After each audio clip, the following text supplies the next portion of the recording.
আমি তাকায় দেখলাম তার পাশে একজন দাঁড়ায় আছে, বিকাল্লুবিন মিন হাদিদ, লোহার একটা পেরেক নিয়ে দাঁড়ায় আছে। এই লোহার পেরেক নিয়ে এইভাবে বসে দাঁড়ায় আছে।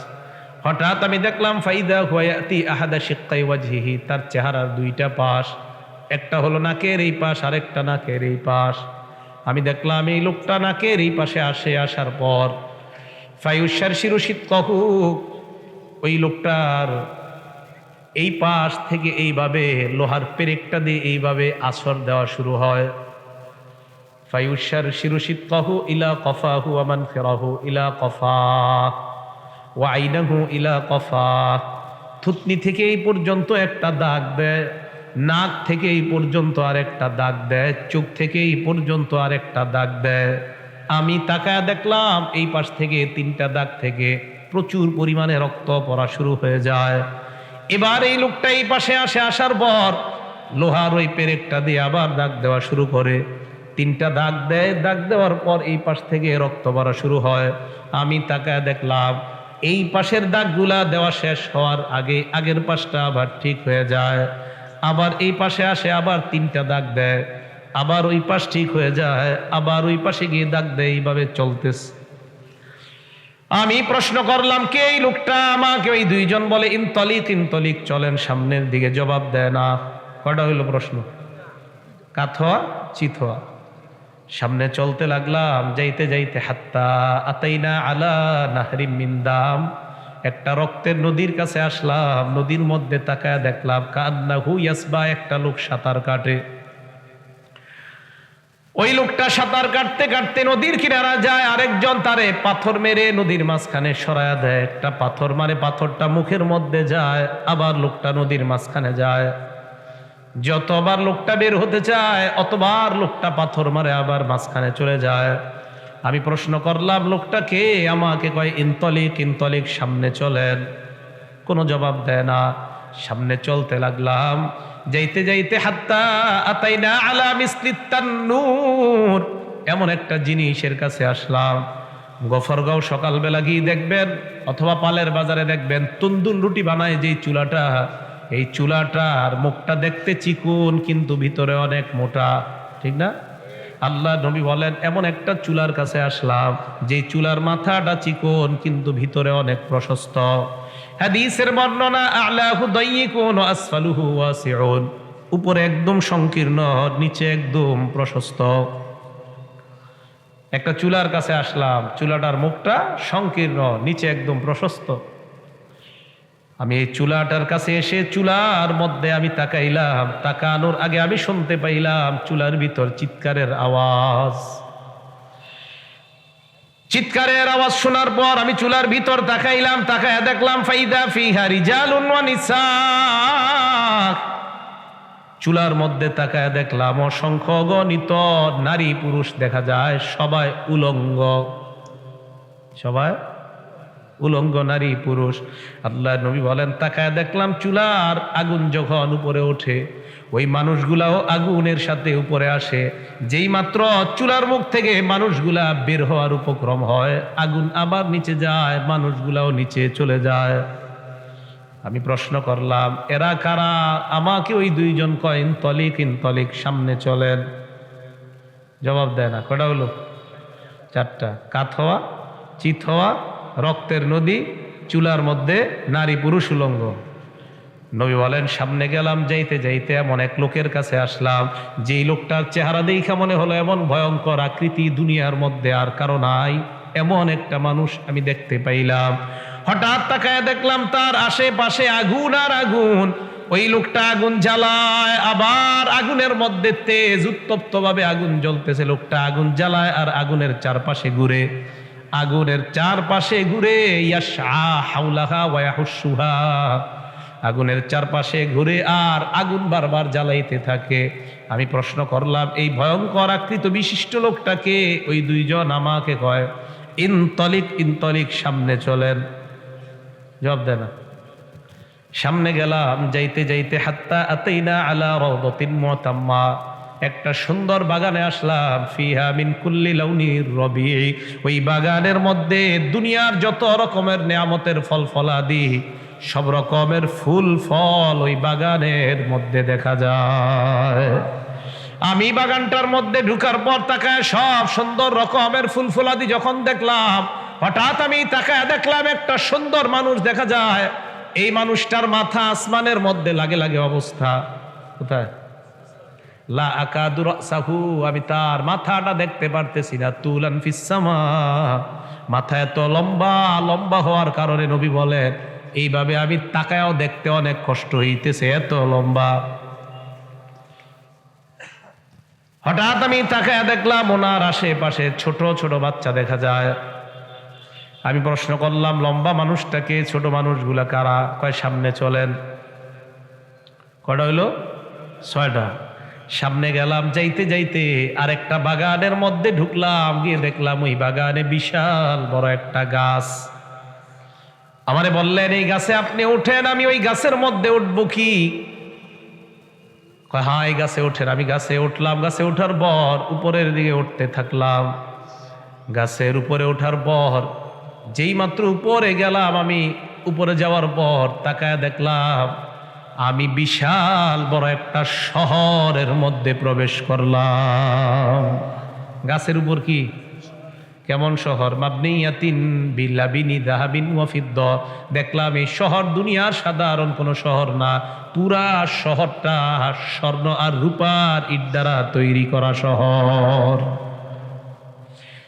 শহরে আমি প্রবেশ করলাম, করার পর সামনের দিকে গেলাম। যাইতে যাইতে হঠাৎ আমার নজর উপরে যায়। উপরের দিকে তাকায় দেখলাম মণি মুক্তা দ্বারা তৈরি করা বিশাল বড় একটা রাজপ্রাসাদ দেখা যায়।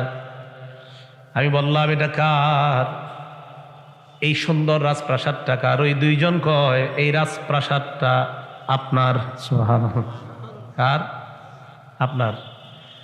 নবীজি বলেন আমার। কয় হ্যাঁ। কয় জারানি আদখুল ফিহা, তোমরা আমাকে ছেড়ে দাও, আমি আমার রাজপ্রাসাদে প্রবেশ করতে চাই। ওই দুইজন কয় না না, এখনো সময় হয় না, এখনো অনেক বাকি আছে। আপনার সময় এখনো হয় নাই, বাকি আছে, মানে আপনি এখনো মরেন নাই, মরার পর এটা পাবেন। কয়টা কি? কয়টা জান্নাতে আদ, এটার নাম জান্নাতে আদনিন। বলেন সুবহানাল্লাহ। চিরস্থায়ী বসবাসের জান্নাত।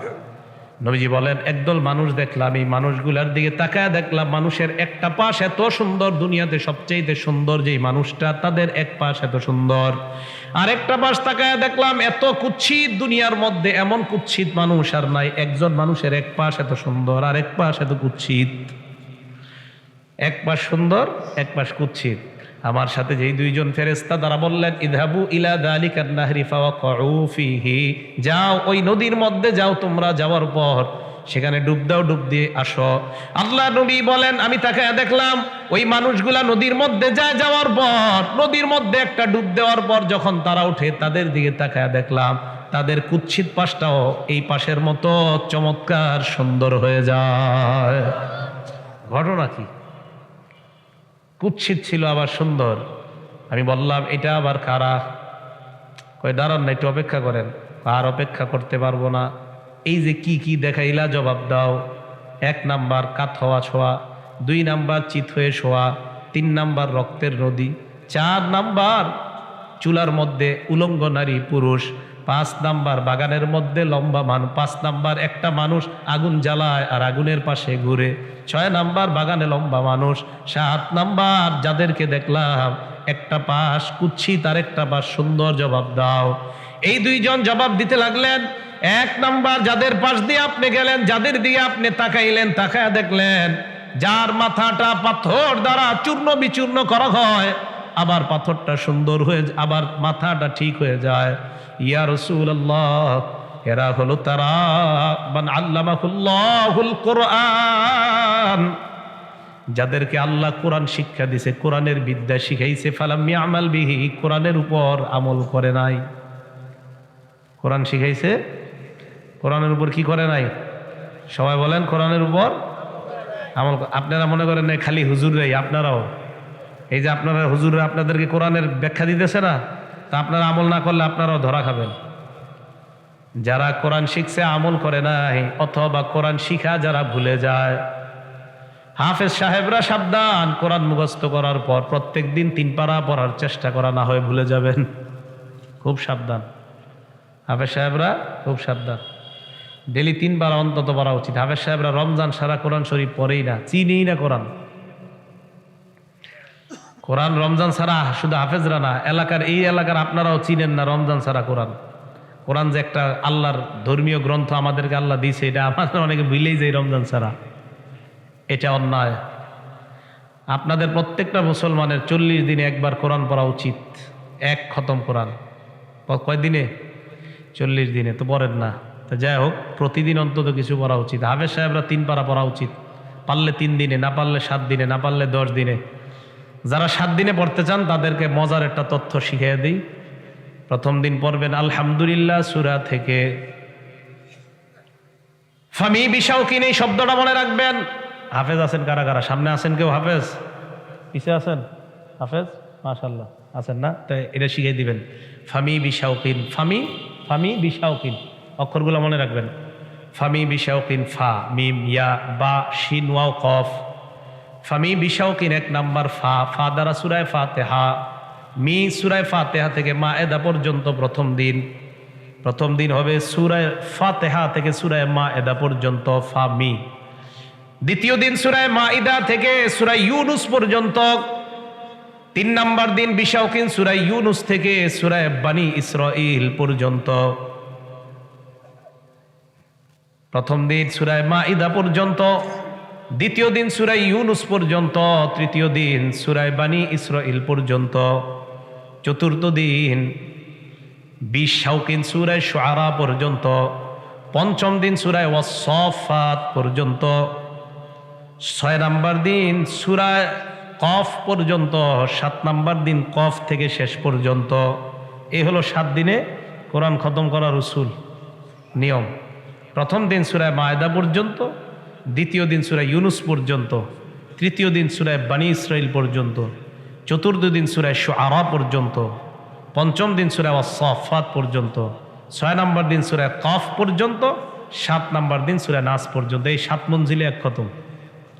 এটা হলো কোরআনের 7 মঞ্জিলে এক খতম কোরআন দেওয়ার নিয়ম, খতম দেওয়ার নিয়ম। মুফতি ফজলুল হক আমিনী সাহেব মারা যাওয়ার আগেও 7 দিনে এক খতম কোরআন শরীফ পড়তেন। মারা যাওয়ার আগে বয়স হয়েছে, একদম কম বয়স হয়েছে। মারা যাওয়ার আগে উনি ছোট মানুষ ছিল, মাত্র 69 বছর বয়স। কয় বছর? ওই বয়সে 7 দিনে এক খতম। জেলখানায় যাওয়ার পর প্রত্যেক দিন 4.5 মাসে ডেলি এক খতম। হুজুর যখন জেলখানায় গেছে 4.5 মাসে ডেলি এক খতম কোরআন শরীফ পড়ছে। মাওয়াইজে মুজাহিদে মিল্লাতের মধ্যে লেখছে। খায়ের, তো বলতেছিলাম 1 নাম্বার কোরআন শিখবে, শিখার পর আমল করে না। এটার মধ্যে আবার তারা অন্তর্ভুক্ত যারা নামাজ আদায় করে না। কি আদায়? ফরজ নামাজ যারা আদায় করে না, তারাও ফরজ নামাজ, ফজর নামাজ না ফরজ নামাজ, ফজর জোহর আসর মাগরিব এশা, এই নামাজের মধ্যে যেই নামাজগুলো আদায় করে না, আল্লাহ নবী বলেন আমি প্রশ্ন করলাম কতদিন পর্যন্ত তাদের মাথা চূর্ণ করা হবে? ফেরেশতা 2 জন জবাব দেয় কিয়ামত পর্যন্ত চূর্ণ করা হবে। বলেন নাউজুবিল্লাহ, কিয়ামত পর্যন্ত। 2 নাম্বার যাদের সামনে গেলাম, চিত হয়ে শোয়া লোকটাকে, এই লোকটার কাছে গেলাম, এই লোকটার বর্ণনা দাও। এই লোকটা আমি জানতে চাই লোকটার ব্যাপারে। এবার আল্লাহ রাসূল সাল্লাল্লাহু আলাইহি ওয়াসাল্লামকে ওই 2 জন বললেন ইয়া রাসূলুল্লাহ, এই লোকটা হলো মুখের গুনাহ তার দ্বারা হয়ে গিয়েছে, মুখের গুনাহ। জোরে বলেন কিসের গুনাহ? লোকটা ফজরের নামাজের পর উইঠা এলাকার মধ্যে মিথ্যা কথা বলতো বারবার। এই মিথ্যা ছড়ায় দেওয়ার কারণে তার মিথ্যা পুরো এলাকার মধ্যে এক সময় সত্য বলে বিবেচিত হয়ে যেত। মিথ্যা এত পরিমাণ বলতো, মানুষ ওই মিথ্যাবাদীর সত্য মনে করা শুরু করে দেয়। আমাদের দেশের একদল মানুষ এত পরিমাণে মিথ্যা কথা কয়, এত পরিমাণে মিথ্যা কথা কয়, তাদের মিথ্যা এখন সত্যে, এটা কি সত্য না মিথ্যা? এখন সত্যটাও মিথ্যা মনে হয়, মিথ্যাটাও মিথ্যা মনে হয়। কথা বললেই মনে হয় মিথ্যা কথা। মুখ, এই জবানকে যারা নিয়ন্ত্রণ না করতে পারবে, তিরমিজি শরীফের 2616 নম্বর হাদিসে আসছে জবানের কারণে মানুষ সবচেয়ে বেশি জাহান্নামে যাবে। জোরে বলেন নাউজুবিল্লাহ। তাহলে বলেন তো কি কথা বলার কারণে? সবাই বলেন কি কথা? মিথ্যা কথা বলার কারণে মানুষ জাহান্নামী হবে। মিথ্যা বলার কারণে নবী বলেন আমি তাকায় দেখলাম এই মানুষটার আঘাত করা হয়, একদিক দিয়ে চেড়া হয় আর একদিক দিয়ে 3টা ডাক দেওয়া হয়। আমি দেখলাম রক্ত ভরে কিয়ামত পর্যন্ত নাকি এইভাবে চলতেই থাকবে, বলেন নাউজুবিল্লাহ। এই জন্য বুখারী শরীফের 6094 নম্বর হাদিসের বর্ণনা, আল্লাহ নবীর সাহাবা আব্দুল্লাহ ইবনে মাসউদ রাদিয়াল্লাহু তাআলা আনহু বলেন, ক্বালা রাসূলুল্লাহ সাল্লাল্লাহু আলাইহি ওয়াসাল্লাম, নবী বলেন, ইন্নাস সিদকা ইয়াহদি ইলাল বীর, সত্য মানুষকে নেকির দিকে নিয়ে যায়। জোরে বলেন, সত্য মানুষকে কোথায় নিয়ে যায়? আরো জোরে বলেন, কোথায় নিয়ে যায়? ওয়া ইন্নাল বিররা ইয়াহদি ইলাল জান্নাহ, নেকি মানুষকে টানতে টানতে আল্লাহর জান্নাতে পৌঁছায় দেয়। সত্য মানুষকে কই নেয়? নেকির দিকে। নেকি মানুষকে কই নেয়? আপনারা আবু বকর সিদ্দিকের মতো সিদ্দিক হইতে চান না? এই যুগেও সম্ভব। কারা কারা চাই সিদ্দিক এই যুগে হওয়া সম্ভব? হাত নামান। এই যুগে আপনারা হইতে পারেন। দেখেন নবীজি বলেন, ইন্নার রাজুলা লা ইয়াসদুকু ওয়া ইয়াতাহাররা সিদকা, কোন মানুষ যখন নিয়মিত সত্য কথা বলে, কে আপনাকে কি বলবো জানা দরকার নাই, আপনি সত্যের উপর থাকবেন। মানুষ আপনাকে কি বললো এটা জানা দরকার নাই, আপনি উঠতে বসতে সত্য কথা, ফজরের নামাজের পর থেকে শোয়ার আগ পর্যন্ত আপনি একটা মিথ্যা কথাও বলেন না, বাজারে গিয়েও মিথ্যা বলেন না, লেনদেন করার সময়ও মিথ্যা বলেন না। আল্লাহ নবী কয়, এই লোকটা সমাজের মধ্যে যদিও প্রসিদ্ধ না হয়, এই লোকটারে সমাজের কেউ যদিও চিনতে না পারে, আল্লাহর খাতায় লোকটার নাম হাত্তা ইউক্তাবা ইনদাল্লাহি সিদ্দিকা, আল্লাহ নিজের খাতায় তার নাম সিদ্দিক বলে লিপিবদ্ধ করে দেয়। সিদ্দিক। বিশ্বাস করেন, আপনারে কেউ না চিনুক এলাকার, কিন্তু আপনি সত্য কথা বলেন। নবীজি বলছেন, এই লোকটা আল্লাহর খাতায়, আবু বকর যেমন সিদ্দিক, এই লোকটার নামের পিছে আল্লাহ সিদ্দিক লেখা দেয়। তাহলে সত্য কথা বলা তো সত্য মানুষ কি দিয়ে বলে? মুখ দিয়ে। এবার কি বলে দেখেন, ওই যে যেটার কারণে আপনার কিয়ামত পর্যন্ত এইভাবে ছেঁড়া হবে, দুই পাশে রক্ত পড়তে থাকবে। নবীজি বলেন, ওয়া ইন্নার রাজুলা ওয়া ইন্নাল কাযিবা ইয়াহদি ইলাল ফুজুর, মিথ্যা মানুষকে পাপাচারের দিকে নিয়ে যায়। ওয়া ইন্নাল ফুজুরা ইয়াহদি ইলান নার, পাপাচার মানুষকে জাহান্নামে নিয়ে যায়। বলেন নাউজুবিল্লাহ। নবী বলেন, ইন্নার রাজুলা লা ইয়াকযিব, কোন মানুষ যখন মিথ্যা কথা বলে, বারবার মিথ্যা বলতে থাকে, হাত্তা ইউক্তাবা ইনদাল্লাহি কাযযাবা, মুসাইলামাতুল কাযযাব নামে একজন মিথ্যা নবুয়ত দাবিদার ছিল। এই লোকটা যেমন কাযযাব, অধিক মিথ্যাবাদী। আপনি মিথ্যা কথা বলতে বলতে যদিও সমাজে আপনার অনেক নাম দাম, আমি আবার বলছি, সমাজে আপনার অনেক নাম, আপনার অনেক দাম, আপনি হাঁটলে আপনার পিছনে 10-12 জন হাঁটে, কিন্তু আপনি কথায় কথায় মিথ্যা কথা বলেন। আল্লাহর নবী কয়, তোমার যতই দাম থাক, আল্লাহর খাতায় ওই মুসাইলামাতুল কাযযাব মিথ্যা নবুয়ত দাবিদারের মতো তোমার নাম আল্লাহ কাযযাব বলে লিপিবদ্ধ করে দেয়। বলেন নাউজুবিল্লাহ। হাত্তা ইউক্তাবা, এক পর্যায়ে তার নামটা লিপিবদ্ধ করা হয় আল্লাহর খাতায় কাযযাব বলে। আর যে সত্য কথা বলে, তার নামটা হাত্তা ইউক্তাবা ইনদাল্লাহি সিদ্দিক, তার নামটা লিপিবদ্ধ করা হয় সিদ্দিক বলে। আল্লাহ আমাদেরকে এই জবানের দ্বারা সিদ্দিক হওয়ার তৌফিক দান করেন। এই জবানের দ্বারা আল্লাহ কাযযাব থেকে আমাদেরকে বেঁচে থাকার তৌফিক দান করেন। তাহলে মিথ্যা কথা বললে কিয়ামত পর্যন্ত আপনার এক পাশ চেরা হবে, আবার ঠিক হবে, আবার এই পাশ চেরা হবে। এটা পারবেন না, বিশ্বাস করেন, এটা অনেক কষ্টদায়ক শাস্তি। আল্লাহ আমাদেরকে বেঁচে থাকার তৌফিক দান করেন। এটা বুখারী শরীফের একটা হাদিস আমরা জানলাম, তিরমিজি শরীফের একটা হাদিস, 1973 নম্বর হাদিস। আম্মা জান আয়েশা সিদ্দিকা রাদিয়াল্লাহু তাআলা আনহার বর্ণনা, ক্বালা রাসূলুল্লাহ মা কানা খুলুকুন আবগাযা ইলা রাসূলিল্লাহি মিনাল কাযিব। মন দিয়ে শোনেন কথাটা, খুব মন দিয়ে। আয়েশা সিদ্দিকা বলেন, নবীজির কাছে সবচাইতে খারাপ লাগতো যেই কথাটা, নবীজির কাছে সবচাইতে খারাপ লাগতো মানুষের যেই চরিত্রটা, নবীজির কাছে খারাপ লাগতো মানুষের যেই কর্মটা। আবার বলছি, নবীজি সবচাইতে যেই বিষয়টা অপছন্দ করতেন, আম্মা জান আয়েশা বলেন, এই বিষয়টা হলো মিথ্যা কথা বলা। বলেন নাউজুবিল্লাহ। আমাদের নবীজি, কেউ যদি ওনাকে মিথ্যা কথা বলতেন, এটা ওনার খুব কষ্ট লাগতো। দেখেন কি বলে, মা জালা ফি নাফসিহি, সব সময় মনের মধ্যে এটাই ঘুরতো, খানা খায়, সব করে। আরে ঘটনা কি, আপনি এমন করেন কেন? নবীজির বিবিরা, আপনার কি হয়েছে? মানে সবসময় মনের মধ্যে পেরেশানি। হুজুর কি হয়েছে? ওই লোকটা আমার সাথে মিথ্যা বললো কেন? শান্তি পাইতেছি না আমি। কেন? ওই লোকটা আমার সাথে মিথ্যা কথা বললো কেন? আমি শান্তি পাইতেছি না। মনের মধ্যে এটাই থাকে, খালি খালি এটাই ঘুরে, যে লোকটা আমার মিথ্যা কথা কেন বললো। ভাইও মিথ্যা কথা বললেন না, এইভাবে মিথ্যা বললে আমার নবী সবচেয়ে বেশি কষ্ট পায়। তো রাসূল করিম সাল্লাল্লাহু আলাইহি সাল্লাম হাত্তা ইয়ালামা আন্নাহু কদ আহদাসা মিনহা তাওবা, তওবা না করা পর্যন্ত আল্লাহ নবী শান্ত হইতেন না। যদি জানতেন তওবা করছে লোকটা, তখন গিয়ে নবী শান্ত হইতেন। তাহলে বলেন তো সবাই, মিথ্যা কথা বলা যাবে নাকি সত্য কথা বলতে হবে? আল্লাহ আমাদের সকলকে সত্য কথা সর্বদা বলার তৌফিক দান করেন। মন দিয়ে শুনবেন কথাগুলা। বলেন 2 নাম্বার, যেই লোকটা কি হওয়া শোয়া বুঝলা যায়। আমার শ্রোতা কিন্তু খুব খুব সতর্কতার সাথে বসতে হয়। হাদিসে মনে আসেনি 7টা অংশ আলোচনা করবো আমরা, বুঝলে? প্রথম কাত হওয়া, এটা তো গেলই।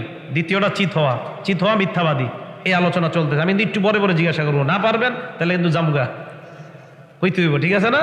আচ্ছা, নবীজি সাল্লাল্লাহু আলাইহি ওয়াসাল্লামের হাদিস দ্বারা জানা যায়,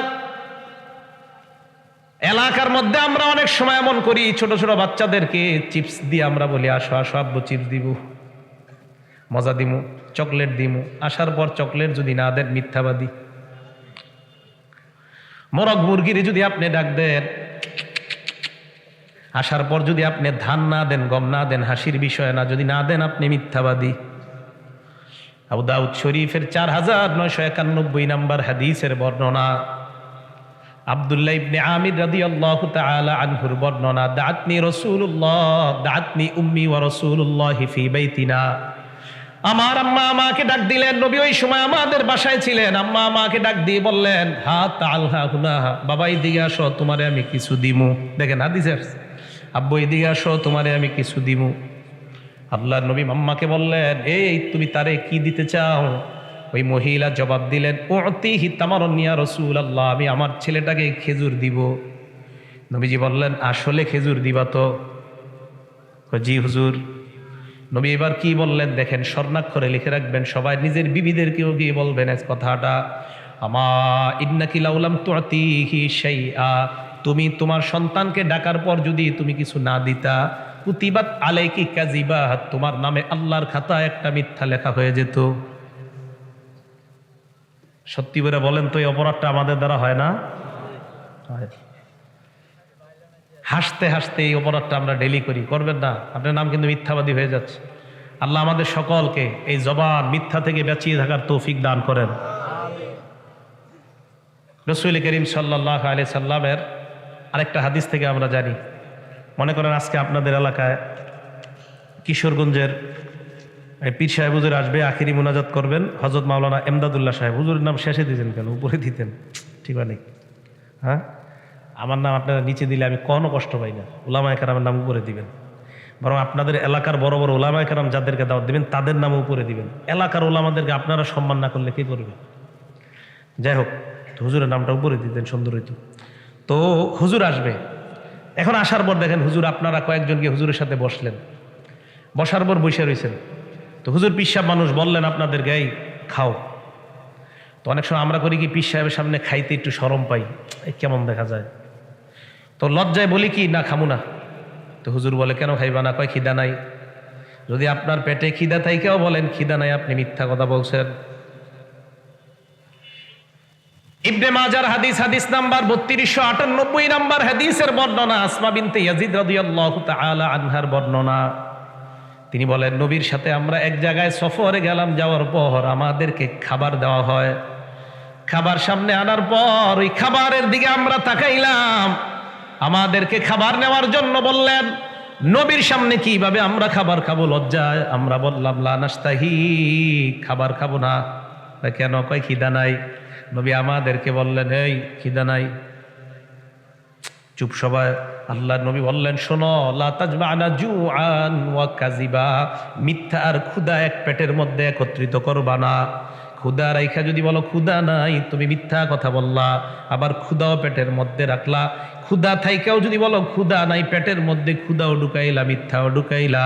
ক্ষুধার কারণে দুনিয়ায় কষ্ট পাইলা, মিথ্যার কারণে আখেরাতে তুমি কষ্ট পাইবা। বলেন নাউজুবিল্লাহ। বলেন এই মিথ্যাটা হয় না? লজ্জায় বলি কি, না না না খাবো না, না না খাবো না। আমার পরিবেশটা সম্পূর্ণ ভিন্ন, খিদা লাগতে দেরি, ভাই খানা দেন। খিদা লাগলে আপনি খাবেন না কেন? খানার সাথে আমি জিন্দিগিতে রাগই নেই, কোন খানা খাওয়ান তাড়াতাড়ি। হ্যাঁ, ক্ষুধা লাগলে আমি নুরুলুদা ভাই আমারে নিয়ে আসছে, আমার যদি ক্ষুধা থাকতো আমি বলতাম, ভাই আগে খাওয়াই আলোন, এরপরে উঠে এল। কিন্তু না, খিদা নাই, কারণ আপনার রাস্তায় কিছু খাইছি, এই জন্য খিদা টিদা নাই। খিদা থাকলে বলতাম আগে খাওয়ান, আগে খাওয়ান। তো এটা আপনার মিথ্যা বলার কি দরকার? কষ্ট, হুদয় পেটের কষ্ট দিবেন কেন আপনি? তাহলে ক্ষুধা আর মিথ্যা এক পেটে একত্রিত করা যাবে না। এই অপরাধগুলো আমাদের দ্বারা হয়, যেন না হয়। আল্লাহ আমাদের সকলকে এই জাতীয় মিথ্যা থেকে বেঁচে থাকার তৌফিক দান করেন। আরেকটা হাদিস আমরা শুনি, আমরা মাঝে মাঝে কথা বলতে গিয়ে না ভাইবা চিন্তা আন্দাজি কিছু কথা বলে ফেলি। মাঝে মাঝে কথা বলতে গিয়ে ভেবে চিন্তা, কোনো ভাবি না, চিন্তা করি না, একটা কথা বলে ফেলি। তিরমিজি শরীফের 2314 নম্বর হাদিসের বর্ণনা, আল্লাহ রাসূল সাল্লাল্লাহু আলাইহি সাল্লাম বলেন, ইন্নার রাজুলা লা ইয়াতাকাল্লামু বিল কালিমা লা ইয়ারা বিহা বাসা। মানুষ মাঝে মাঝে এমন কথা বলে যেই কথাটা বলার পর মানুষ চিন্তাও করে না, আমি যে কথাটা বললাম মনে হয় কোনো ব্যাপার না। নবী বলেন, এই লোকটা জানেও না ইয়াহবি বিহা ফিন্নার 70 খরিফা, এই কথার কারণে তার 70 বছর জাহান্নামে ফায়সালা সাব্যস্ত হয়ে গেছে। মধ্যে অনর্থক কথা বলা ঠিক না, ওয়াজের মধ্যে অনর্থক কথা বলা অন্যায়। এই জন্য বক্তা যারা, তাদের সবচাইতে বেশি সাবধানতা অবলম্বন করা দরকার। একটা কথা যদি এদিক সেদিক হয়ে যায়, কোন কথার কারণে যদি জাহান্নামে 70 বছর সাব্যস্ত হয় আল্লাহ ভালো জানে। তাহলে বলেন তো, মিথ্যা কথা আজকে থেকে আমরা বলবো নাকি সত্য বলবো? মিথ্যা বলা যাবে না। বলবেন, কিয়ামত পর্যন্ত তো আছে, এই পাশে 3টা দাগ, এই পাশে 3 দাগ, কিয়ামতের মাঠে, এরপরে তারও শাস্তি আছে। তিরমিজি শরীফের 2315 নম্বর হাদিস, আরেকটা হাদিস শোনেন। قال رسول الله صلى الله عليه وسلم ويل لمن يحدث ويل لمن يحدث ليضحك به الناس। ওই মানুষ ধ্বংস হোক, ওই বক্তা ধ্বংস হোক, যেই বক্তা বা যেই মানুষ কথা বলে মানুষকে হাসানোর জন্য, ফায়াকজিবু, আর ওয়াজের মধ্যে 2-1টা মিথ্যা ঢুকায় মানুষকে হাসায়। হ্যাঁ, হাদিস আছে, বয়ানের মধ্যে যদি মিথ্যা ঢুকায় মানুষকে হাসায়, সত্য কথা বইলা যদি মানুষকে হাসায়, হাদিসের হাসানো যদি হাসায়, এটা জায়েজ আছে। কিন্তু মিথ্যা কথা বইলা যদি হাসায়, এই হাসির কারণে নবী বলেন ওয়াইলুল্লাহ ওয়াইলুল্লাহ, সে ধ্বংস, সে ধ্বংস। চিল্লায়া বলেন নাউজুবিল্লাহ। মিথ্যা বলে কাউরে হাসানো যাবে না। তাহলে কিছু সত্যি হাসির কথা আপনাদেরকে কিছুক্ষণ বলি, খুব মন দিয়ে শোনেন। তিরমিজি শরীফের 3642 নম্বর হাদিসের বর্ণনা, মা কানা দিহকু রাসূলিল্লাহি সাল্লাল্লাহু আলাইহি ওয়াসাল্লাম ইল্লা তাবাসসুমা। আমার নবীর মুখের মধ্যে সর্বদা মুস্কি হাসি লেগেই থাকতো, বলেন সুবহানাল্লাহ। বুখারী শরীফের 3822 নম্বর হাদিসের বর্ণনা, জারির রাদিয়াল্লাহু তাআলা আনহু বলেন, মা হাজাবানি রাসূলুল্লাহ মুনযু আসলামতু।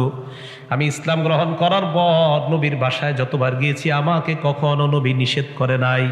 ওয়ালা রাআনি ইল্লা দাহিকা। মন দিয়ে শোনেন কথাটা, কয় নবী আমার দিকে জীবনে যতবার তাকাইছে ততবার আমারে দেখে একটা হাসি দিছে, একটা হাসি দিছে। পুরো আলোচনায় আসি না আমি, মূল আলোচনাটা যেটা বলতেছি, আপনার মিথ্যা হাসি দেওয়া যাবে না, সত্যি হাসি দেওয়া জায়েজ আছে। তবে সেই হাসিটা যেন মুস্কি হাসির মধ্যে থাকে, স্বাভাবিক হাসির মধ্যে থাকে, অট্ট হাসির মধ্যে যেন না যায়। মন দিয়ে শুনেন। বুখারী শরীফের 4811 নম্বর হাদিসের বর্ণনা, জা হাবরুম মিনাল আহবারি লা রাসূলিল্লাহি সাল্লাল্লাহু আলাইহি ওয়াসাল্লাম। এক ইহুদি আল্লাহ নবীর কাছে আসলেন, আসার পর বললেন, ইয়া রাসূলুল্লাহ, নবী কাইসা বলেন, ইন্না নাজিদু ফিত তাওরাত আন্নাল্লাহা ইয়াজআলুস সামাওয়াতি আলা ইসবাইন। এই অনুবাদটা করব এখন, করার পর একবার জোরে সুবহানাল্লাহ বলবেন। আগে অনুবাদটা করি। আল্লাহ নাকি কিয়ামতের ময়দানে 7 আসমান 1 আঙ্গুলের উপর রাখবে। কয় আসমান? আপনারা এটা আশ্চর্য হয়ে সুবহানাল্লাহ বলছেন, ঠিক না? কিন্তু আমি যেটা আশ্চর্য হয়েছি বলতেছি, দেখেন। এরপরে কয় আন্নাল্লাহা ইয়াজআলুল আরদিনা আলা ইসবাইন, 7 জমিন আল্লাহ 1 আঙ্গুলের উপর রাখবে। ওয়াশজারু আলা ইসবাইন, পুরা দুনিয়ার যত গাছগুলা 1 আঙ্গুলের উপর রাখবে। এখন যেটা বলবো এটার সুবহানাল্লাহটা বাড়ায় বলবেন, কারণ এটা আশ্চর্য ব্যাপার, দুনিয়ার কেউ এটা দেখাইতে পারবে না। এটা এখন যেটা বলবো, ওয়াল মা আলা ইসবাইন, দুনিয়ার যত পানি আছে সব পানি আল্লাহ 1 আঙ্গুলের উপর রাখবে। আমার আল্লাহ কত মহান! দেখি একজনের দেখান তো, আঙ্গুলের উপর পানি রেখে দেখান। হ্যাঁ, আঙ্গুলের উপর পানি রেখে দেখাতে পারবে কেউ? হ্যাঁ, আমার আল্লাহ পারে। আল্লাহ দেখাবে আঙ্গুলের উপর পানি রেখা। একটু ভাবেন আল্লাহ কত মহান। ওয়াসসারা আলা ইসবাইন, পুরা মাটিগুলা এক আঙ্গুলের উপর রাখবেন। ওয়াসাইরুল খলাইক আলা ইসবাইন, এই পাঁচটা ছাড়া, যেই পাঁচটা বললাম, আসমান বললাম, জমিন বললাম, পানি বললাম, গাছ বললাম, মাটি বললাম, এইগুলা ছাড়া আর দুনিয়ার যত সৃষ্টি আছে সবগুলা এক আঙ্গুলের উপর রাখবেন। এই কথা বলার পর কিয়ামতের মাঠে আল্লাহ বলবে, আনাল মালিক, আমি হলাম বাদশাহ, আমি বাদশাহ। আল্লাহ কিয়ামতের মাঠে বলবে, আমি বাদশাহ। এই কথা বলার পর নবীজি সাল্লাল্লাহু আলাইহি ওয়াসাল্লাম, দাহিকা রাসূলুল্লাহ হাত্তা বাদাত নাওয়াজিজু, নবী একটা হাসি দিলেন।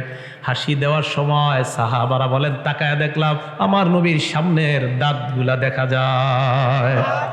তাহলে হাসির মধ্যে এতটুকু পাইলাম, দাঁত দেখা যেতে পারে, সেটা অট্ট হাসি যেন না হয়, মোটামুটি দাঁত দেখা যাবে। আচ্ছা, দাঁত দেখা যাওয়ার আরেকটা হাদিস আপনাদেরকে শোনাই। বুখারী শরীফের 6087 নম্বর হাদিস। এই হাদিসটা মজার হাদিস, দেখেন। যা রাজুলুন ইলা রাসূলিল্লাহি সাল্লাল্লাহু আলাইহি ওয়াসাল্লাম, এক সাহাবা আল্লাহ নবীর কাছে আসলেন। আসার পর বললেন, ইয়া রাসূলুল্লাহ। প্রথম অংশটা শোনার পর কেউ হাসেন না, বেশি হাসেন না। কি বলে দেখেন, কয় হালাকতু, আমি ধ্বংস হয়ে গেলাম। কয় কি হইছে? কয় ওয়াকাতু আলা ইমরাতি ফি রমাদান। উলামায়ে কেরাম বুঝে ফেলছে। কয় হুজুর, রমজান মাসে আমার দ্বারা মানে বিবির সাথে এমন কর্ম হয়ে গিয়েছে যে কর্মটা রমজানে ঠিক না হওয়া, রমজানে যেটা জায়েজ নাই। বুঝছেন তো আপনারা? তো কয় কি হয়েছে? কয় আমি শেষ। নবীজি বলেন, তাই নাকি? কয় হা। কয় আতিক রাকাবা, তুমি একটা গোলাম আজাদ করে দাও। এখন থেকে শুনেন কি কয়। কয় লাইসালি, হুজুর আমার গোলাম আজাদ করার মতো টাকা নাই। নবী বললেন, ফাসুম শাহরাইনি মুতাতাবিআইন, তাহলে ধারাবাহিক 60টা রোজা রাখো। লা আস্তাতিউ, এটাও পারবো না। নবী বললেন, তাহলে এক কাজ করো, আতিম সিত্তিনা মিসকিনা, 60 জন মিসকিনকে খাওয়ায়া দাও। কয় লা আজিদু, এটাও পারবো না। নবী কয়, কি পারবা তুমি? একটা পারবা না মিয়া? ফাউতিয়া বিআরাকিন ফিহি তামারুন, ইতিমধ্যে নবীর কাছে এক ঝুড়ি খেজুর আসছে। কি আসছে? খেজুর।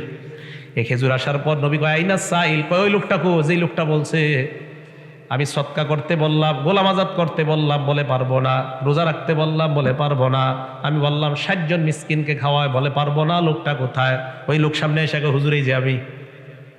আল্লাহ নবী বললেন, দাও খেজুরগুলা, দাও, তাসাদ্দাক বিহা, খেজুরগুলা তুমি সদকা করে দাও, তোমার কাফারা আল্লাহ আদায় করে নিবেন।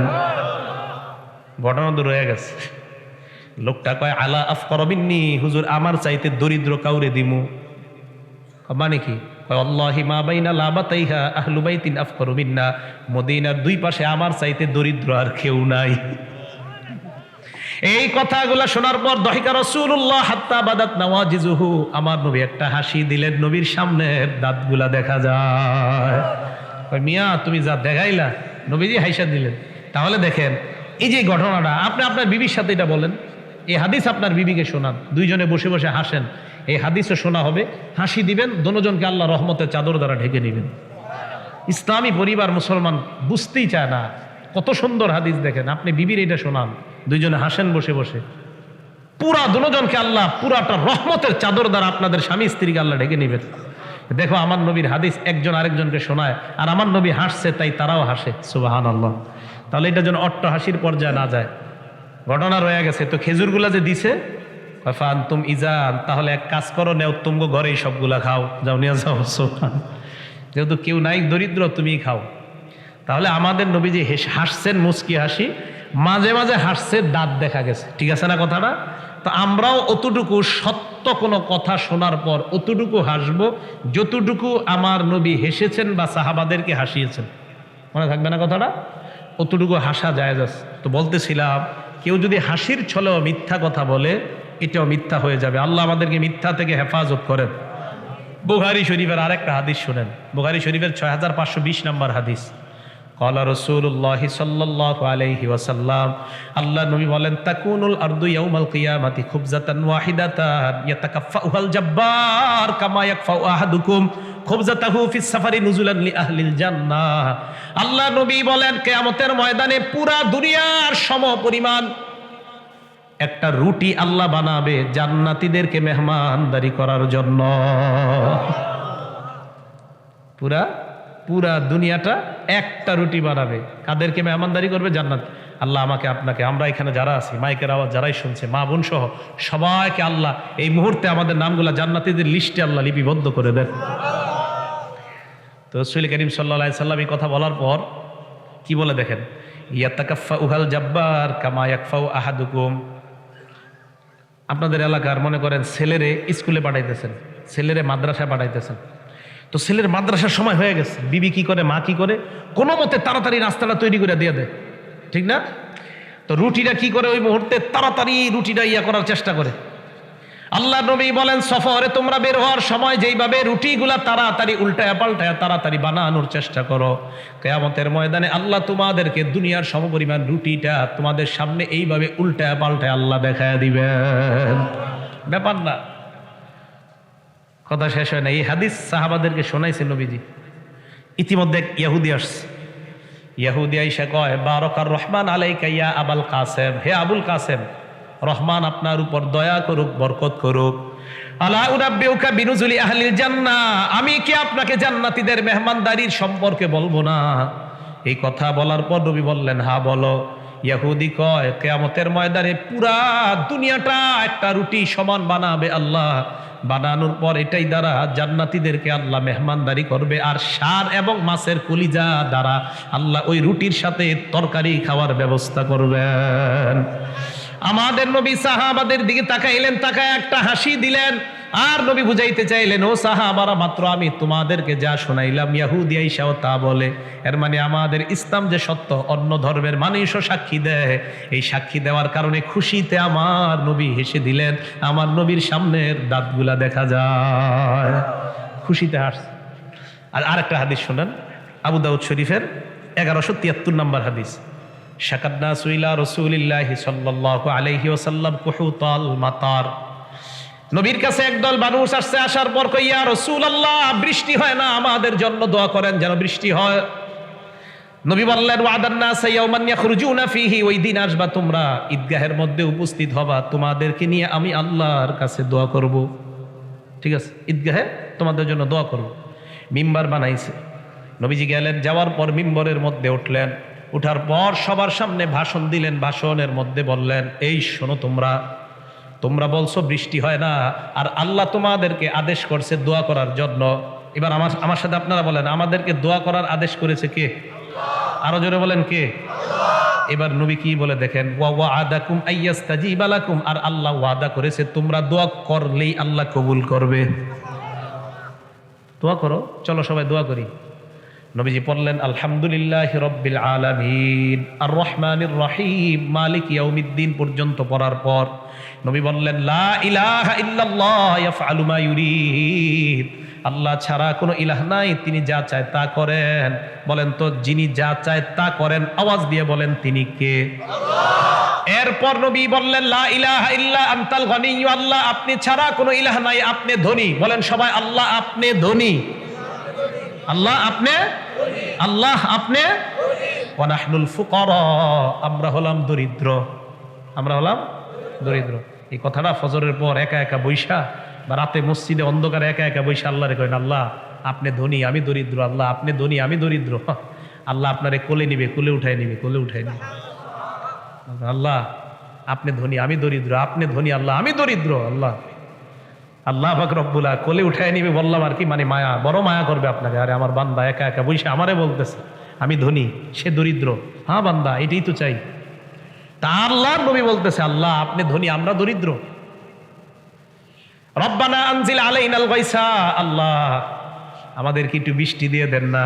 সুবহানাল্লাহ, আল্লাহ একটু বৃষ্টি দেন। তো নবীজি দোয়া করতে করতে আমার দিকে তাকান, নবীজির গায়ে একটা চাদর, সবাই তাকান, নবীজির গায়ে একটা চাদর, চাদর। এবার তো নবীজি হাত উঠাইলেন, রফাইয়া দেহি, উঠাইতে উঠাইতে ফালাম ইয়াজাল ফির রফি, তাকান আমার দিকে। এখন দেখেন, মনে করেন এটা চাদর এভাবে পরে আছে না, হাত উঠাইতে উঠাইতে নবীর চাদর উঠা গেছে। আম্মা জান আয়েশা বলেন, চাদর যখন উঠলো, হাত্তা বাদা বায়াদু ইবতাইহি, তাকায় দেখলাম নবীর এই জায়গার সুন্দর শরীরটা দেখা যায়। হাত্তা বাদা বায়াদু ইবতাইহি, দুই পাশের বুকের সাদা অংশটা দেখা যায়। আল্লাহর নবী আবার নিজের চাদর নিজে ঠিক করলেন, করার পর সাহাবাদের দিকে নবী ফিরলেন, আবার 2 রাকাত সালাত আদায় করলেন। নামাজ আদায় করার পর আম্মা জান আয়েশা বলেন সালাম ফিরাইতে দেরি, আকাশের দিকে তাকায় দেখলাম আনশা আল্লাহু সাহাবাতা, আকাশটা মেঘাচ্ছন্ন দেখা যায়। ফারআদাত ওয়া বারাকাত, আকাশ গর্জন শুরু করছে, ওয়া বারাকাত, আকাশে বিদ্যুৎ চমকানো শুরু হয়ে গেছে। সুম্মা আমতারাত বিইজনিল্লাহ, আল্লাহর হুকুমে দুনিয়ার মধ্যে বৃষ্টি পড়া শুরু হয়ে যায়। দুনিয়ার মধ্যে বৃষ্টি পড়া শুরু হওয়ার পর এই জায়গাটা শুনেন, আল্লাহর নবী মসজিদের দিকে রওনা করলেন। নবী মসজিদের দিকে রওনা করার সময় দেখে হাত্তা সালাতিস সুয়ুল, বৃষ্টি পড়তে পড়তে রাস্তাগুলাও ভিজে গেছে, পানি পরিপূর্ণ হয়ে গেছে। খুশিতে সাহাবারা দৌড়ায়, সবাই দৌড়ায় বাড়ির দিকে। আল্লাহ নবী তাদের দৌড়ানো দেখা আমার নবী একটা হাসি দিলেন। হাসি দেওয়ার সময় নদীর সামনের দাঁতগুলা দেখা যায়। আম্মা জান আয়েশা বলেন, এরপর আল্লাহ নবী বললেন, আশহাদু আন্নাল্লাহা আলা কুল্লি শাইইন কাদির, আমি সাক্ষী দেই আল্লাহ সবকিছুর উপর ক্ষমতাবান। বলেন, সবকিছুর উপর ক্ষমতাবান কে? তাহলে আমাদের নবী এই জায়গায় হাসছে। তো বলতেছিলাম মিথ্যার ছলে হাসি করা যাবে না, সত্যি কিছু কথা বলে হাসা যাবে। এই হাদিস আপনি আপনার বউরে শোনান, শোনায় হাসেন যে নবী এই জায়গায় হাসছে, তাই চলো আমরা দুইজন হাইসা সুন্নত আদায় করি। তো রসুল আরেকটা মজার হাদিস মনে পড়ে গেছে, শোনামুনি। আবু দাউদ শরীফের 4932 নম্বর হাদিস। আম্মা জান আয়েশা সিদ্দিকা বলেন, নবীজি এক যুদ্ধের থেকে ফিরে আসলেন, খায়বারের যুদ্ধ অথবা তাবুকের যুদ্ধ থেকে ফিরলেন।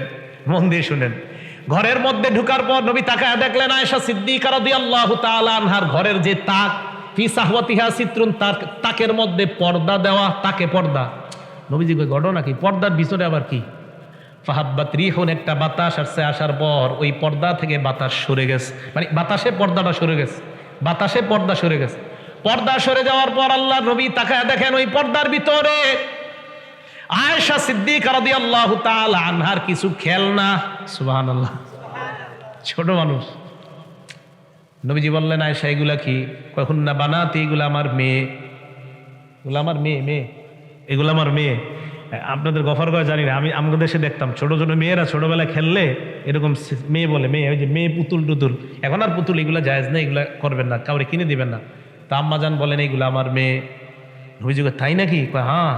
তো নবীজি কয় মা হাজাল্লাদি আর অবস্থা হুন না, তোমার মেয়েদের মাঝখানে ওইটা কি?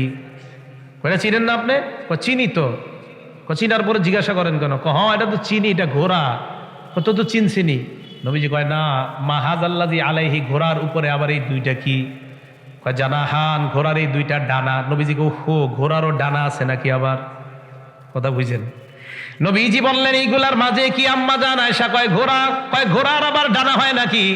আম্মা জান আয়েশা বাচ্চার মতো কয়, ইয়া রাসূলুল্লাহ আমা আলিমতা আন্না লি সুলাইমানা খাইলান লাহা আজনিহা, আপনি কি জানেন না সুলাইমান নবীর একটা ঘোড়া ছিল, এই ঘোড়ার অনেকগুলা ডানা ছিল, আমার ঘোড়ার তো মাত্র 2টা ডানা। সুলাইমান নবীর ঘোড়ার অনেকগুলা ডানা। আল্লাহ নবী আচ্ছা তাই নাকি? কয় হ্যাঁ।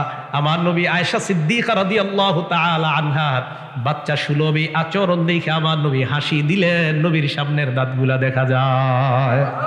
সত্যি কথা বলে হাসবেন, মিথ্যা কথায় হাসবেন না। সত্যি কথায় হাসবেন, মিথ্যা কথায় হাসবেন না। প্রিয় ভাইয়েরা, মিথ্যা কথায় কখনো হাসা যাবে না। আল্লাহ আমাদের সকলকে, আমরা যেন সত্যি কথায় হাসতে পারি, মিথ্যা থেকে যেন আমরা বেঁচে থাকতে পারি, আল্লাহ তৌফিক দান করেন। রাসূল করিম সাল্লাল্লাহু আলাইহি সাল্লামের হাসির ব্যাপারে অনেক হাদিস আছে। যাই হোক, বলতেছিলাম সত্য ঘটনার কারণে আমরা হাসতে পারি, কোনো মিথ্যার কারণে আমরা হাসি দেওয়া যাবে না। আল্লাহ আমাদের সকলকে এই জাতীয় কোনো মিথ্যার কারণের জন্য না হাসি আল্লাহ তৌফিক দান করেন। ও আর একটা মজার হাদিস মনে পড়ছে, রিকোয়ে ফেলি।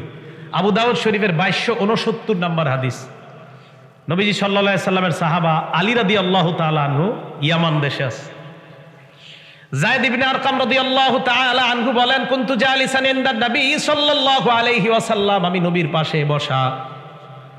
ইতিমধ্যে যা রাজুলুম মিন আহলিল ইয়ামান, ইয়ামান দেশ থেকে এক লোক আসছে নবীর সামনে। আসার পর আল্লাহ নবী বলেন, কি মিয়া তুমি কোত্থেকে আসছো? কয় আমি ইয়ামান থেকে আসছি। কয় হুজুর আমি আপনার একটা ঘটনা শোনাইতে চাই, আপনার সাহাবা মেয়ের জামাই হযরতে আলীর ঘটনা। কয় শোনাও। ওই ব্যক্তি বলতে লাগলেন, আমি বলছি আবার, মনে করেন আপনাদের গফরগাঁওয়ের একজন ঢাকা গেছে, ঢাকা গিয়ে আমারে দেখছে, দেখা এই এলাকায় আসছে। আসার পর আপনাদের এলাকার নুরুলদা সাহেব, ইমাম সাহেবের সাথে দেখা হয়েছে। তো দেখা হওয়ার পর আপনি ওনারে বলতেছেন যে আরিফ বিন হাবিবের ঢাকা একটা ঘটনা দেখছি, এটা আপনারা শোনাই। বুঝে আসছে সবার? ইয়ামান দেশের লোকটা নবীজিরে বলতেছে, হুজুর আপনার মেয়ের জামাই আলী, ওনার একটা ঘটনা আমি ইয়ামানে দেখছি, এটা আপনারা আমি শোনাই। তো নবীজি কয় শোনাও। ইন্না সালাসাতা নাফারিন আতাও আলিয়ান, 3 ব্যক্তি আসছে আপনার সাহাবা আলীর কাছে। কয় কেন?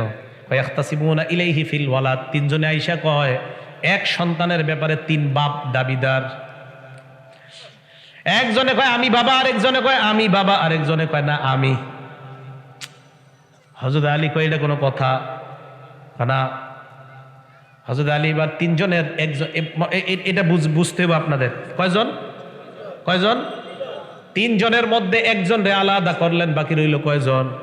ওই 2 জনকে হযরত আলী বললেন তিবা বিহাজাল ওয়ালাদিলি হাজা, তোমাদের এই 2 জনের কইতাছে তোমাদের এই 3 জনের মধ্যে ছেলেটা তার। বুঝে আসছে তো আপনাদের? তোমাদের এই 3 জনের মধ্যে, মানে এই যে আরেকজন, এই 3 জনের মধ্যে ছেলেটা তার। এই 2 জন ফাগলা ভর আগয়া কয় না না আমগো। এবার বুঝেন, এবার এই জায়গা থেকে একজন এই পাশে নিয়ে আসেন। কয়জন হইল? আছে কয়জন? এই 2 জন কয় ছেলেটা তার, এই 2 জন কয় না সর্বনাশ। এবার আপনারা মেধা খাটায় বলেন তো বাকি আছে আর কয়জনে জিজ্ঞাসা করা? হ্যাঁ মাশাআল্লাহ। এবার আবার 2 জনকে আলাদা করে, যাকে জিজ্ঞাসা করা বাকি তাকে এবার আলাদা করে ওই 2 জনকে বললেন তোমাদের 3 জনের মধ্যে ছেলেটা তার। কয় না আমরা কি ফালানি গেছি? তার মানে 3 জনকে একই কথা বললেন, কেউ তার সন্তান অন্য কাউরে দিতে চায় না। হযরতে আলী বললেন ইন্নী মুকরিউন বাইনাকুম, আমি তোমাদের মাঝে লটারি করব। ফামান কুরি আলাহু, লটারিতে যার নাম উঠবে ফালাহুল ওয়ালাদ, ছেলেটা তার হবে। এই কথা শোনার পর ফাকরা বাইনাহুম বা আকরা বাইনাহুম, হযরতে আলী তাদের মাঝে লটারি করলেন। লটারি করার পর যার নামটা উঠছে তাকে দিয়ে দিলেন। হযরতে আলী বললেন না, কথা আছে, তুমি ছেলে নিবা, বাকি 2 জনরে 1/3 অংশ, মানে 3 ভাগের 1 ভাগ, আরেকজনরে 3 ভাগের 1 ভাগ, এইভাবে ক্ষতিপূরণ দিয়ে দাও। তারা পাবে টাকা, তুমি পাবা সন্তান। আল্লাহ নবী এই কথা শোনার পর নবীর সাহাবা আলী রাদিয়াল্লাহু তাআলা আনহুর বিচক্ষণতার দূরদর্শিতা জানার পর আল্লাহ নবী হাসলেন, নবীর সামনের দাঁতগুলা দেখা যায়। আরেকটা হাদিস মনে পড়ে গেছে, শোনাই। মুসলিম শরীফের হাদিসটা 3582 নাম্বার হাদিস। নবীজি বিবিদের সাথে রাগ হয়েছে একদিন। নবীজি বিবিদের সাথে রাগ করছে, রাগ করে ঘরের মধ্যে বসে রয়েছে। সাহাবারা দরজার সামনে আইসা অনুমতি চাইতে চায়, হুজুর ঢুকি।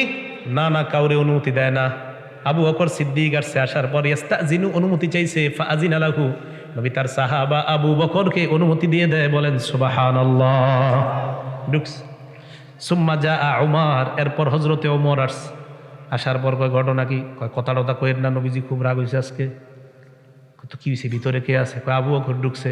কয় আমার ব্যাপারে অনুমতি চাও। ভিতরে বললেন হুজুর হযরতে ওমর আসছে, আপনার সাহাবা ওমর আসছে, আসবে কিনা? কয় হ্যাঁ। ওমরকে অনুমতি দিয়ে দাও। চিল্লায় বলেন সুবহানাল্লাহ। ওমরকে অনুমতি দাও। আহারে এই 2 সাহাবা নবীজির জীবনের আজীব আজীব ঘটনার সাক্ষী। হযরতে ওমর ভিতরে ঢুকলেন। ঢুকার পর চেহারা দেখে বুঝতে পারলেন নবী তো আজকে একটু রাগ হয়ে রয়েছে। ঘটনা কি? তাকায় দে হাউলাহু নিসাউহু, নবীর বিবিরা তার পাশে বসা। আম্মা জান আয়েশা বসা, হাফসা বসা। বলেন তো আয়েশা কার মেয়ে? আলেমরা বললেন না, আয়েশা রাদিয়াল্লাহু তাআলা আনহা কার মেয়ে? হাফসা কার মেয়ে? ওমরের। সবাই বলেন ওমর রাদিয়াল্লাহু তাআলা আনহু কার মেয়ে? ওমর রাদিয়াল্লাহু। তো এক পাশে আবু বকর সিদ্দিক রাদিয়াল্লাহু তাআলা আনহুর কন্যা, আরেক পাশে ওমরের কন্যা। অন্যান্য বিবিরাস সব হাদিসে আছে ওয়াজিমান সাকিতান। ওয়াজিমান কারে বলা হয় জানেন? শীতে বরফ হয়ে মাঝে মাঝে কইছে হুজুর শীতে জন্মে গেছি। হ্যাঁ, ওয়াজিবান মানে জমে যাওয়া। সব বিবিরা ভয়ে জন্মা চুপচাপ বসে একদম জমে আছে। আল্লাহ জানে কি হয় কি হয়। হযরত ওমর বলেন আমি মনে মনে চিন্তা করলাম নবীর একটু হাসানো দরকার। সুবহানাল্লাহ। নবীর একটু কি করা দরকার? আমি নবীর সামনে গেলাম, যাওয়ার পর বললাম লাউ রাআইতা বিনতা খারেজা, হুজুর খারেজার মেয়ের কথা আর কি বলবো আপনাকে, যদি খারেজার মেয়ের কথা আপনি জানতেন। খারেজার মেয়ে মানে ওমরের বিবি। হুজুর আমার বিবির ব্যাপারে আপনারা আর কি বলবো? তুই যে কি হয়েছে তোমার বিবির? কয়সা আলাতিন নাফকা, আমার বিবি আমার কাছে খালি নান নফকা চায়, বরণ পোষণ চায়, তেল চায়, নুন চায়, সাবান চায়, বারবার খালি কইতে থাকে। ফাওয়াজাতু উনকাহা, হুজুর তার গলাটা আমি চাইপা ধরছি। এই কথা শুনে আমার নবী হেসে দিলেন। গলা চাইপা ধরছো? হ্যাঁ। তোমার টার্গেট ছিল নবীজির হাসানো। সুবহানাল্লাহ। আল্লাহ নবী কওমর আর কি কইবা, আমার বিবিরাও আমার কাছে এইগুলা চাইছে, এই জন্য আমি রাগ হয়ে বসে রয়েছি। আবু বকর দাঁড়াইছে আয়েশার গলায় গিয়া ধরে কয়, নবীর কাছে এমন জিনিস কেন চাও যা নবীর কাছে নাই? হযরতে ওমর তার মেয়ের গলায় গিয়ে ধরে কয়, নবীর কাছে এমন জিনিস কেন চাও যা তার কাছে নাই? তখন বিবিরা বললেন, লা নাসআলু রাসূলুল্লাহ আবাদা মা লাইসা ইনদাহু, নবীর কাছে যা নাই আমরা জীবনেও আর কখনো চাইব না। তাহলে কি বুঝলেন? মুখ দিয়ে হাসা যাবে, মিথ্যার হাসি হাসা যাবে না, সত্যের হাসি হাসা যাবে, তবে সেটাও অট্টহাসির পর্যায়ে যাওয়া যাবে না। মনে আসেনি? 2 নাম্বার, মিথ্যা কথা মুখ দিয়ে যে ব্যক্তি বলে এই ব্যক্তির এই পাশটা চেরা হবে, এই পাশ চেরা হবে। তো হাসির ছলেও মিথ্যা কথা বলা যাবে, সত্য কথা বইলা কিছু হাসি দেওয়া কি আছে? জায়েজ আছে। আল্লাহ আমাদের সকলকে এই মুখ দিয়া সত্য কথা যেন বলতে পারি তৌফিক দান করেন। কয় নাম্বার? 2 নাম্বার চিত হওয়া। 3 নাম্বার, যে ব্যক্তির কাছে গেলাম নদীর মধ্যে গোসল করে, রক্তের নদী, আসার সাথে সাথে আপনাদের এলাকার একজন কানে কানে কয়, হুজুর সুদ ঘুষের ব্যাপারে একটু কিছু কইেন। এটা তো কইছি, সালমান সাহেবের মাদ্রাসা না কইছি সুদ ঘুষ। তো যাই হোক, নবীজি বলেন যে লোকটারে দেখলাম নদীর মধ্যে সাঁতরা কাটতেছে, আমি প্রশ্ন করলাম ওই লোকটাকে, ওই 2 জন জবাব দেয়, হুজুর এই লোকটা কিয়ামত পর্যন্ত রক্তের নদীর মধ্যে সাঁতার কাটবে। আকিলুর রিবা, এই লোকটা হলো সুদখোর। বলেন নাউজুবিল্লাহ। কিয়ামত পর্যন্ত লোকটা সাঁতার কাটবে, কিয়ামতের আগে নদীর কিনারায় যাইতে পারবে না, কিয়ামতের আগে নদীর কিনারায় যাইতে পারবে না। জোরে বলেন, কিয়ামতের আগে নদীর কিনারায় যাইতে পারবে না। সুদ ঘুষের ব্যাপারে খালি একটা হাদিস বলবো, বলার পর সামনে যাব। আল্লাহ নবীর হাদিসের মধ্যে আসছে, মুসনাদে আহমদ হাদিস নাম্বার 17,822 নাম্বার হাদিসের বর্ণনা। আল্লাহ নবী বলেন, মা মিন কওমিন ইয়াজহারু ফীহিমুর রিবা, যে এলাকার মধ্যে সুদের কারবার বাড়ে। জোরে বলেন, কিসের কারবার? হয় নাই, আরো জোরে। হুজুর সুদের আলোচনায় মানুষের আওয়াজ ছোট হয়। এলাকায় কি বাড়লে? আরো জোরে। সুদের কারবার যে এলাকায় বেড়ে যায়, ইল্লা উখিজু বিসানা, ওই এলাকার মধ্যে খাদ্যের গজব লাগে, খাদ্য হবে না, ফসল হবে না, দুর্ভিক্ষ লাগবে, বাচ্চা মায়ের বুকের দুধ পাবে না। এ সুদখোর আমারে জবাব দেন, বাচ্চার কি অপরাধ? লাউ গাছের মধ্যে লাউ হবে না, আগে হইতো 50টা, এবার 10টাও ধরে না। আগে আহারে গ্রামগঞ্জের ঘরের পাশে যে ফসলগুলো হইতো, সিম হইতো, লাউ হইতো, কত সুন্দর সুন্দর, এখন আর আগের মতো হয় না। সুদখোর যে এলাকায় বাড়বে, ওই এলাকার মধ্যে এই আল্লাহ প্রদত্ত ফসলগুলো আল্লাহ উঠায় দিবে। দেখবেন মানুষ কিন্তু আগে ঘরের পাশেই যেই তরি তরকারি সবজিগুলো করতে পারতো, মাশাআল্লাহ 15-20 দিন এগুলো দিয়ে চলতে পারতো, কিন্তু এখন এই সবজি তাজা তাজা পাওয়া যাচ্ছে না। সুদের কারণে এলাকায় গজব লাগে। আগের মতো ফসলে ধান সুন্দর হয় না, গম সুন্দর হয় না, সরিষা আগের মতো সুন্দর হয় না। আগে মাঠ ঘাট দেখলেই কত মন ভরে যেত, এখন আর মাঠের ফসল দেখলে মন ভরে না। সুদখোর যে এলাকায় বাড়বে, ওই এলাকায় মাঠে ঘাটেই গজব লাগবে। তাহলে বলেন, যারা কৃষক মানুষ তাদের কি অপরাধ? তাদের তো অপরাধ নাই, অপরাধ আপনার যারা সুদ খান। এটা হলো সুদ করলে এ অবস্থা। ওয়া মিন কওমিন ইয়াজহারু ফীহিমুর রিশাবা রশা, যে এলাকায় ঘোষের কারবার বাড়ে। ঘোষের কারবার কাকে বলে? গরু বাজারে গেলেন, যাওয়ার পর ওই বাজারের মধ্যে গিয়ে আপনি গরু কিনবেন। 1 লোক কয় বাজেট কত? আপনি বললেন 60,000।